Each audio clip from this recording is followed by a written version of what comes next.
네, 호주의 골드코스트는 세계적인 관광 명소로서 발길이 끊이지 않는 곳인데요. 충남도가 서해안의 해양 자원을 연계해서 한국판 골드코스트를 조성하겠다는 계획입니다. 이 시간 김태흠 충남도지사 모시고 충남도 정책과 오는 주말에 개최되는 축제 소식까지 들어보겠습니다. 네. 어서 오십시오. 어서 오십시오. 네, 안녕하세요. 예. 자, 충남지사로 취임하신 지 1년이 지났습니다. 네. 정치인에서 이제 충남도정을 이끄는 행정가로서 변신을 하신 건데 네. 김태흠 지사와 함께한 충남의 1년 어떤 변화가 있었습니까? 충남이 그 양반 기질, 그다음에 염치 체면 이렇게 중시하다 보니까 예. 이 도정이 이제 밋밋하고 부생무치한 이런 부분들이 있었잖아요. 예. 예. 그래서 저는 그 우리 도가 그 가야 될 그 방향과 목표를 정확히 세팅을 하고 예. 또 이 체질을 좀 역동적이고 좀 파워풀하게 좀 바꿔야 되겠다. 이런 생각으로 1년을 지냈고요. 그리고 또 제가 들어와서 8조 3천억 가까이 되는 이 국비를 예. 올해 9조 원 시대를 열었거든요. 그랬군요. 그리고 또 내년에는 또 10조 시대를 엽니다. 그리고 기업들도 72개 정도 기업 유치를 했는데 뭐 삼성 디스플레이 뭐 4조 1천억, 예. 그다음에 뭐 SK온 1조 5천억, 또 뭐 코닝사 같은 경우 2조, 그래서 총 한 14조 넘게 기업 유치를 했고요. 예. 그리고 이제 충남이 이제 탄소 중립 경제 특별도를 선포해서 에너지 전환도 하고, 그리고 또 그에 따른 산업 재편도 하자 해서 경제 특별도를 선포를 했고, 또 경기도 하고 아사만 일대에 베이빌리 메가시티도 좀 구성을 하고, 그래서 좀 다양한 그런 사업들을 좀 벌려놨습니다. 그러셨군요. 네, 충남이 서해안 관광벨트도 추진하고 있다고 들었습니다. 네네. 네. 어떻게 추진이 돼가고 있습니까? 충남은 그 뭐 갯벌, 그다음에 뭐 서해안의 낙조, 그다음에 아름다운 섬들, 이런 그런 천혜의 그런 자원을 가지고 있잖아요. 예. 근데 이러한 부분들이 제대로 뭔가 정리정돈되고 또 좀 다양하게 뭔가 구성을 해야 되는데 그런 부분이 없었다. 그래서 저는 충남의 서천의 갯벌부터 북부지역의 당진까지 이것을 이 골드 우리가 얘기하는 골드코스트요. 골드코스트로 네. 그래서 국제해양 관광 레저벨터를 하겠다. 그래서 거기에 원산도하고 그다음에 안면도가 이런 그 골드코스트의 거점으로 만들겠다 해서 그렇군요. 지금 진행을 하고 있습니다. 예.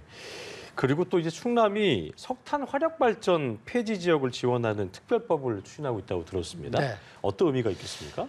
우리 충남이 그 탄소 배출 불명에서 이렇게 1위예요. 예. 그 이유가 저희가 이 전국의 화력발전소 59기 중에서 29기를 가지고 있습니다. 많군요. 네. 거기 그 지역에. 근데 문재인 정권 때 이제 이게 탄소 중립은 이제 거스를 수 없는 시대적인 흐름이잖아요. 예. 그렇지만은 좀 잘못된 그런 부분은 그러면은 이 14개의 그 화력발전소를 이제 폐쇄를 한다라는 그런 계획을 발표하고 지금 진행을 하고 있는데 이에 따른 대체 건설이라든가 지역 경제 위축이라든가 아니면 일자리 뭐 감소라든가 예. 쉽게 얘기해서 일자리 감소가 이렇게 14개가 이 폐쇄가 되면은 한 2만 명 정도 일자리를 잃고요. 그럴 수 있죠. 그리고 또 하나는 27조 가까이의 그런 경제적인 손실이 있습니다. 이런 부분을 같이 어떻게 대비를 해갈 것인가 하는 이 같이 가져야 되는데 이런 부분 없이 가기 때문에 저는 이런 부분들을 보완을 해야 되겠다 싶어서 이 화력발전소 폐쇄 지역에 예. 지원을 위한 10조 정도의 그런 기금을 조성해서 10조 정도. 예. 예. 지금 말씀드린 이러한 부분들을 보완을 하자.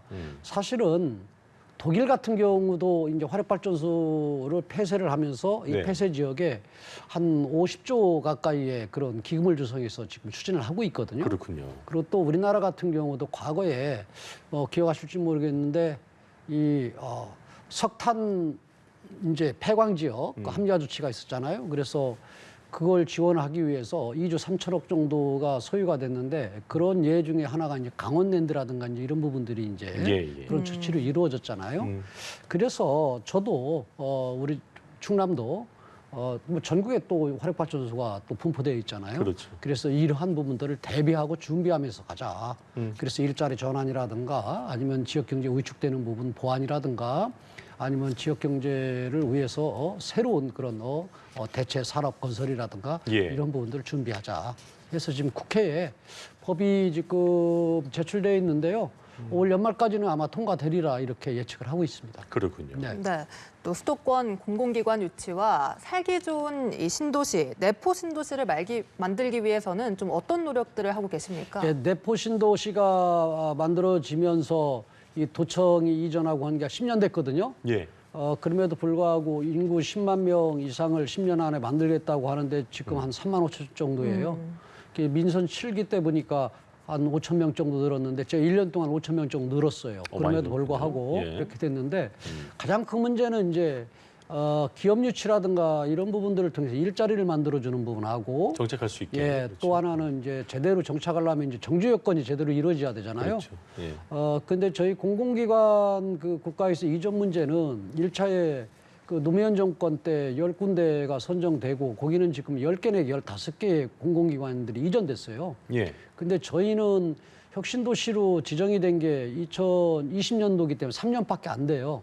근데 3년 동안에 그런데 공공기관 이전이 하나도 안 됐어요. 그래서 저는 앞으로 총선 이후에 이제 그 공공기관 이전 로드맵이 이제 결정이 될 텐데 저희는 이제 그 스포츠에서 드래프트제 있지 않습니까? 예. 네. 후발주자라든가 아니면 뭐 성적이 제일 나쁜데 먼저 우수 선수를 먼저 그렇게 선발할 수 하잖아요. 있는 예, 권한 예. 준 것처럼 저희들도 한 10개 정도 지금 남은 그런 공공기관 중에서 먼저 배정을 하고 난 다음에 전국적으로 계획을 잡아라 하는 그 요구를 하고 있거든요. 그래서 공공기관 이전 문제가 이루어지고 그다음에 또 지금 뭐 국가 산단 같은 경우 지정이 됐으니까 국가 산단 문제 그리고 또 제가 뭐 이제 문화의 전당이라든가 아니면은 그 또 미술관이라든가 아니면은 또 체육 시설이라든가 뭐 스포츠센터 이런 부분들이 제대로 이루어지고 그다음에 좋은 고등학교, 좋은 대학교들이 유치가 되면은 정주 여건도 좋아질 거고요.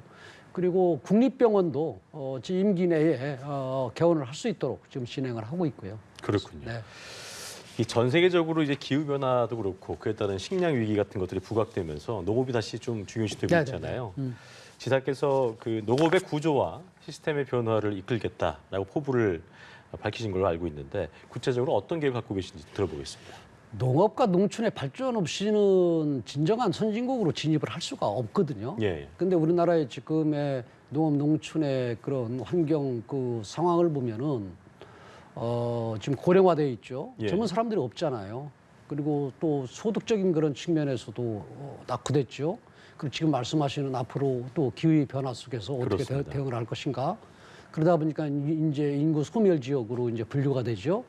이 문제를 해결하려면 저는 일단은 청년들이 유입이 돼야 된다. 예. 근데 청년들이 유입을 하려면은 뭐 여러 가지 뭐 정주 여건이나 교육이나 문화 뭐 여러 가지 뭐 있겠지만은 가장 큰 문제는 기본적으로 소득이 돼야 된다. 맞아요. 그런데 예. 소득을 만들어 내려면은 이 농토를 자기들이 구입한다든가 확보를 하기가 쉬워야 되잖아요. 근데 지금은 90 넘을 때까지 죽을 때까지 저기 농지를 지금 경영 이양을 하지 않고 그 노인 어른들이 가지고 있잖아요. 예. 이런 상태에서는 길이 없다. 그래서 나는 구조와 시스템을 바꿔야 된다. 보조금이나 지원 이런 부분들은 어떻게 보면은 그냥 나이 드신 어른들 그냥 약으로 그냥 수명을 연명하는 것 같은 그런 구조다. 그래서 그런 틀을 빼려면 어떻게 해야 되느냐.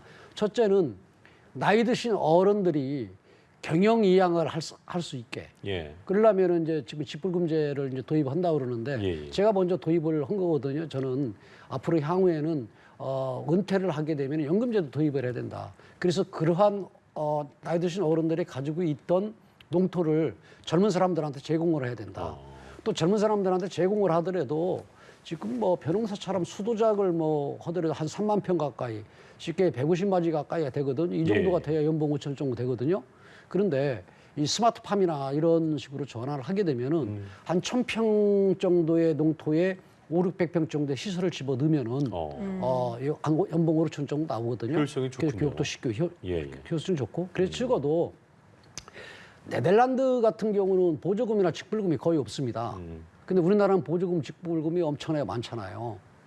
그래서 그런데 네덜란드 같은 경우 우리보다 농토가 뭐 고기는 간척지라 조금 많은 편이지만은 크게 많지는 않은데 우리나라는 해외 수출하는 그런 수출액이 한 90억 달러 1년에 거기는 1,200억 달러입니다.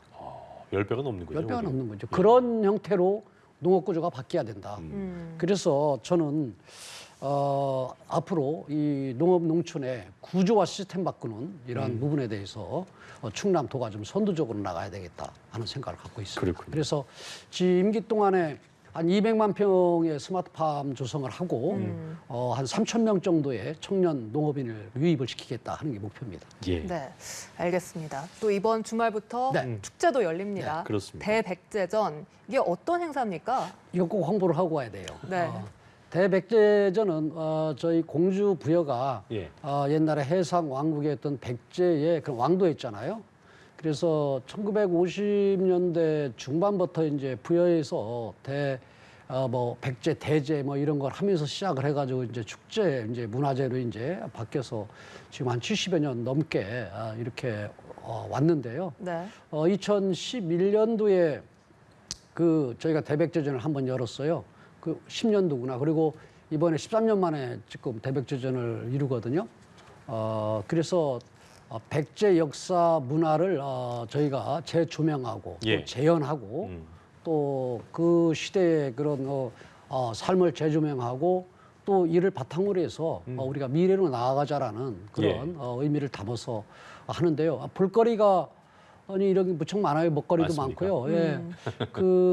첫째는 개막식 날 예. 네. 저희가 이제 공주에 문영왕이 있었지 않습니까? 문영왕. 예. 문영왕의 그런 그 생애 업적을 다룬 그런 창작 그런 뮤지컬도 있고, 그 다음에 또 수상 또 미디어 쇼도 있고 해서 이 백제의 그런 문화를 한눈에 볼 수 있는 그런 아주 메가급의 그런 행사들도 있고요.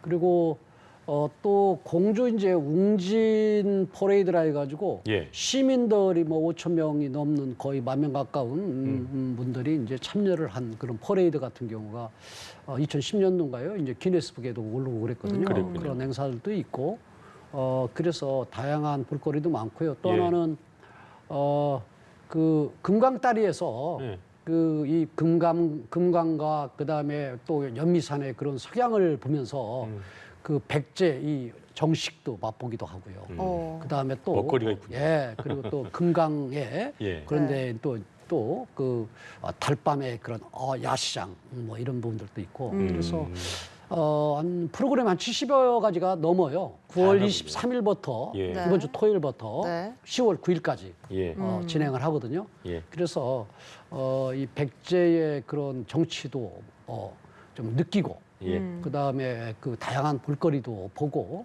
또 우리의 백제의 문화 역사도 좀 어린 아이들한테도 볼 수 있게 네. 해서 어린 아이들 좀 손잡고 이 부모님들이 좀 많이 왔으면 좋겠어요. 알겠습니다. 자, 파워풀하게 변화할 충남의 모습 기대해 보겠습니다. 지금까지 김태흠 충남도지사와 함께했습니다. 고맙습니다. 고맙습니다. 네, 고맙습니다.